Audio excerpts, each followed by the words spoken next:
Democratic senators who have rallied behind Christine Blasey Ford against Brett Kavanaugh are doing the same for a second woman who accused the Supreme Court nominee, though they acknowledge she came forward with some uncertainty about her memory.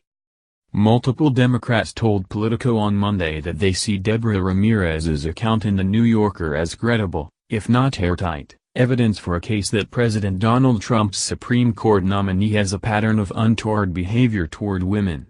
They want the Judiciary Committee to postpone Thursday's planned hearing at which Ford and Kavanaugh are set to testify to allow more time to look into Ramirez as well as those made by Ford.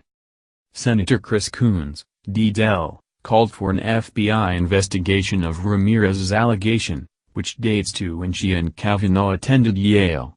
Coons said he's concerned more accusers might come forward.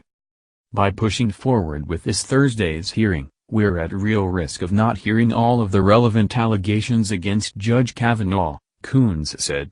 Any senator who don't have real concerns about Judge Kavanaugh's reputation, his integrity, ought to take a step back and reconsider at this point. If the FBI doesn't investigate the new allegation, the Judiciary panel should, Coons added. Ramirez should be given an opportunity to testify in front of the committee, he said.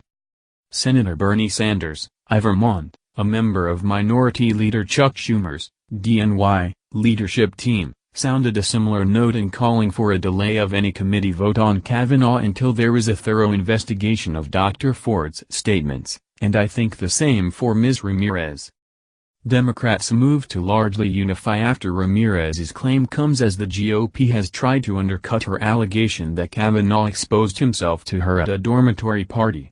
Republicans highlighted that she needed 6 days and a legal consultation about her recollection of the alcohol-fueled gathering before coming forward in The New Yorker, trying to heighten the political risk for Democrats in going all in on Ramirez's allegation. Senator Orrin Hatch, Republican Utah, a former Judiciary chairman, swatted away Ramirez's claims. "I don't think we need to look into that. You're going to have these phony allegations." But for even some moderate Democrats, the relatively murky corroboration of Ramirez's allegation bolsters the case for a further investigation into claims that one of the authors of The New Yorker story said initially came from Yale alumni chatter, not from Ramirez herself. Senator Angus King, I Maine, a member of the Democratic caucus who came out against Kavanaugh only after his first confirmation hearing ended, said the Judiciary Committee should try to get the facts. Asked whether he was concerned about the credibility of Ramirez's recollection, given her delay in coming forward and the New York Times decision not to report on her claim, King said, "I'm not going to try to game that out. A hearing is not worthy of the name if it doesn't examine what facts are available on a given topic."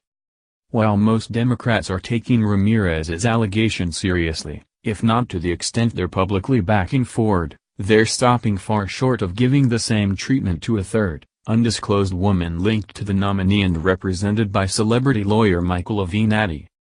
Avenatti has tweeted that his client is a woman with credible information concerning the targeting of women with alcohol, drugs by Kavanaugh and his longtime friend Mark Judge, whom Ford has identified as the third person in the room during the alleged assault against her.